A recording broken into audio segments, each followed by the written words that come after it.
Guys, this is Scribbly with another pen review, and today we're going to have a look at a fairly interesting pen, which is the Laban T-325, or at least that is how the pen is announced on the Laban website or on the Laban Instagram profile. Laban refers to that pen as the T-325, and I'm going to say something about that in a minute, maybe just for a little bit of context, because Laban is a company that I was completely unaware of its existence until a couple of weeks or maybe 2 months ago or something like that. When I reached out to Mark who runs the company, I do believe that it is a family business since 1981. Laban, by the way, is a Taiwanese manufacturer. They sit in Taipei in Taiwan. So I wasn't really aware of the sheer existence of Laban, which is a pity because Laban does make some, I can already say that those are really well-made pens, and they do make some really expensive fountain pens as well. They sell fountain pens for literally thousands of dollars per piece.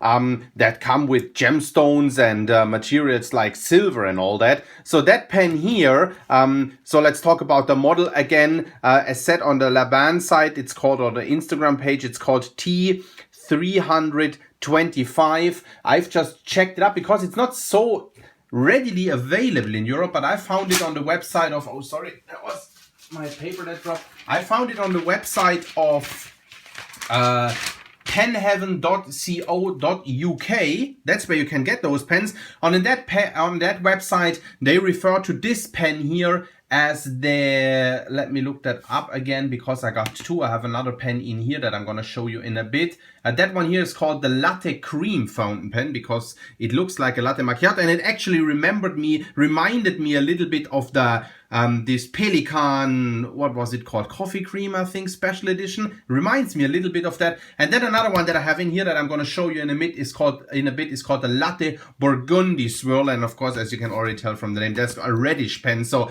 I don't know if it's called Latte Cream and Burgundy Swirl or T-329, but as a matter of fact, those ones here do not cost thousands of dollars. They retail for around €100, 89 pounds on penheaven.co.uk.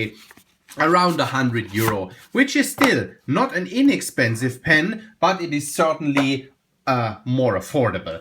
The packaging is very premium, looks very premium. We've already seen that nice outer cardboard box that we've looked for at a while, matte carton, and that also here, the same matte black finish that, I don't know, it's plastic, I guess, feels a bit rubbery, says Laban, even the Laban logo itself, very premium appeal to it. So I think that's the brand style that they're going for. You see the premium at a Burgundy Swirl here, which is also T-325 model, but it's called Burgundy Swirl. Then it came with those seal wax like little thingies here. Of course it's two because I got two pens. You see like that whole thing with some kind of a laurel or bay wreath stylized logo thing going on here. You see that all aims for a very premium design, a very premium appearance and style. Then it comes with a small booklet with filling instructions and yeah, different languages, some maintenance information about the ballpoint pens, because of course they also do make ballpoint pens and rollerball pens and all that. But let's have a look at the pen. I think I'm going to go through one of the pens and then just look at the different swirl finishes here, because that's really the only thing that is different with those two. Otherwise, their design in itself is pretty much the same.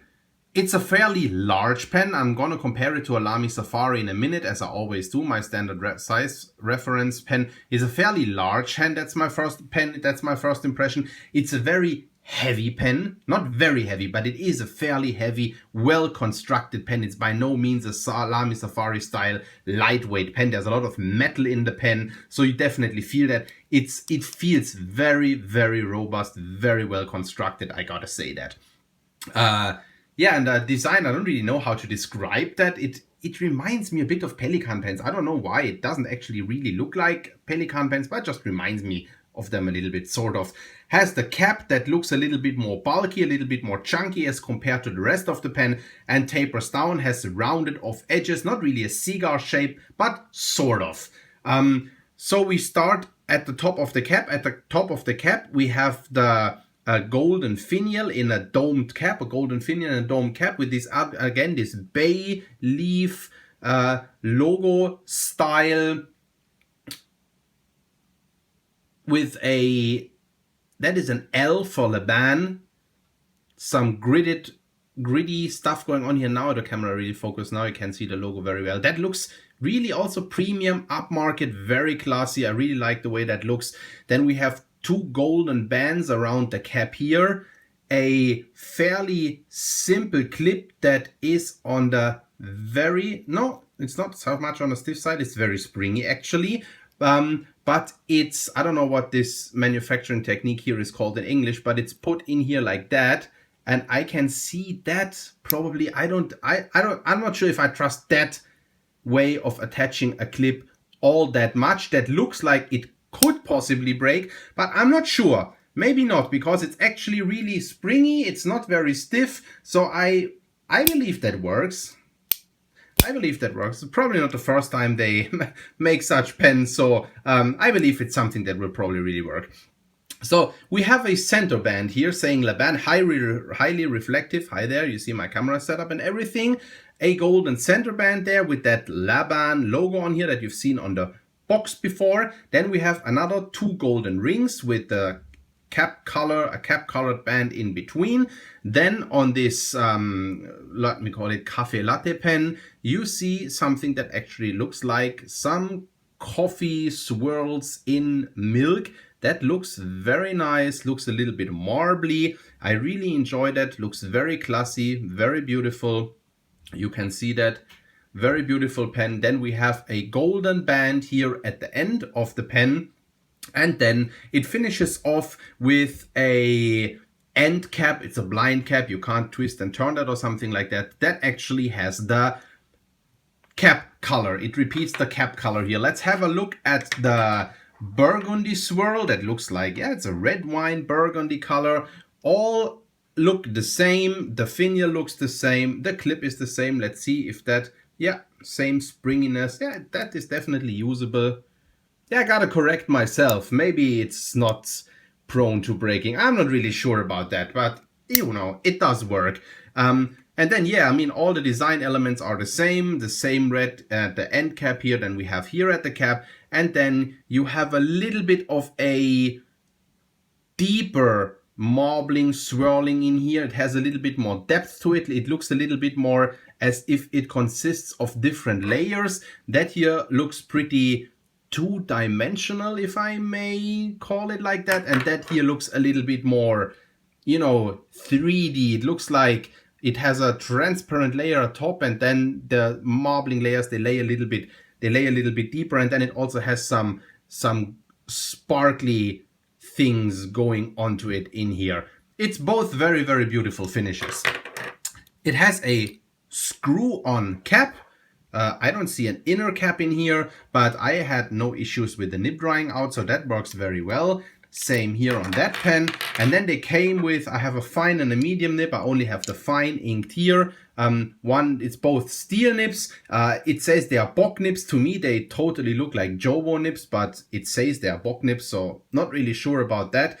To me, they look like the Diplomat steel nibs, but anyway, let's take them for Bock nibs for now. It doesn't matter. I mean, the nibs are really, really nice. They write very, very well.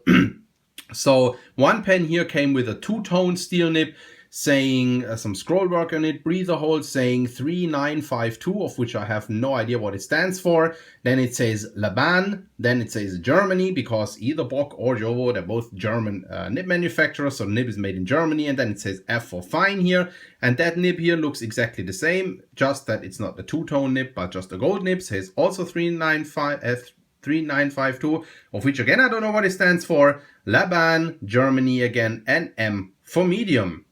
So let's continue again with our cafe latte pen. As said, number 6 nib, looks very nice in the overall proportional aesthetics of the pen. Then it has a fairly long section that tapers down quite a bit. The threads are fairly sharp. They are a bit uncomfortable to hold on to. So if you tend to hold your pens up here, that's maybe not a pen for you, because they are really not, I mean, they're not super sharp, but you definitely feel them. They're just not nice to touch. But otherwise, the section is, for me, and I have larger hand, the section is large enough. I've never noticed those threads. With a normal grip, you don't notice those threads. So it's large enough to really find your grip. I find this is a very comfortable size, very nice to hold. You can post the pen, posts very, very securely, but it becomes very long and it becomes slightly top heavy. Not all that much, surprisingly, but it becomes a fairly long pen.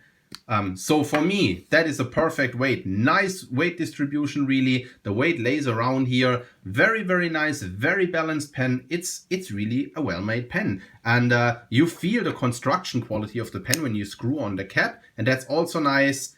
It's just about, let's count how many twists it takes to take the cap off. 1 1 3/4. So that still is acceptable for me. I pointed out in every review that I don't like it if I have to twist the cap 2 or 3 times even to get it off. But 1 3/4, yeah, borderline okay. It's fine. You feel definitely the construction quality when you screw on and off the cap. Same goes here. Metal threads, very nice machined, very nice. That all feels really solid. Metal inner threads. This is really a well-built pen. There's nothing more I can say about that. Comes with a converter. I do believe these are Schmidt converters. Looks very much like Schmidt converters. They have a threading here. I don't know why. Maybe Laban has pens where the converter threads in. It's inked with a blue ink. I unfortunately forgot what kind of blue ink I've inked that with. It might be Pelikan 4001 Royal Blue, but not entirely sure. As said, comes with this converter that is standard international, so you can fill the pen with standard international cartridges. The last 2 things for us to do is a size comparison and a writing sample. Size comparison to a Lamy Safari. As said, it's a large pen. The Lamy Safari is not a small pen, and the Laban T-325 is longer than a Lamy Safari, and it's about twice the weight. No scientific measurement because it's just my 2 hands, but it's at least twice the weight, I would say. And uncapped, those 2 pens are approximately the same length, and you see the nice large number 6 nib of the Laban. I really enjoy the aesthetics of that pen. This is a pen shape that I really dig. I really like that pen. I gotta say that. And for around €100, this is an okay pen. I mean, the price is all right. The price is really all right. Left to do is a writing sample. As said, this is a Bock or Jowo nib. It's on the stiffer side. Laban. It's called T-325. And this is this Café Crème or whatever that is called on penheaven.co.uk. Check it out there. This is a fine nib. This fine nib writes very nice, very smooth, a little bit of feedback. It's definitely on the wider side of fine. It's a very wet nib, which I enjoy. Yeah, as said, it's definitely on the wider side of fine, so it writes a little bit broad for a fine, I find, but it's okay. There's not much line variation that you can squeeze out here, a little bit, but it's a very rigid nib, a very stiff nib. But it's really a pleasant writer. I really like that. Nice pen, nice nib. For around €100, really a good pen. Yeah, so that's the Laban T-325. If you've never heard of Laban or if you've never seen those pens, I find them very beautiful. Good value for the money. I definitely recommend you to check those ones out because I enjoyed that pen quite a bit. I gotta say, that was that with that review. Here's the burgundy swirl, a last look at it. I hope the review was useful to you, and I'll see you at the next review. Bye bye.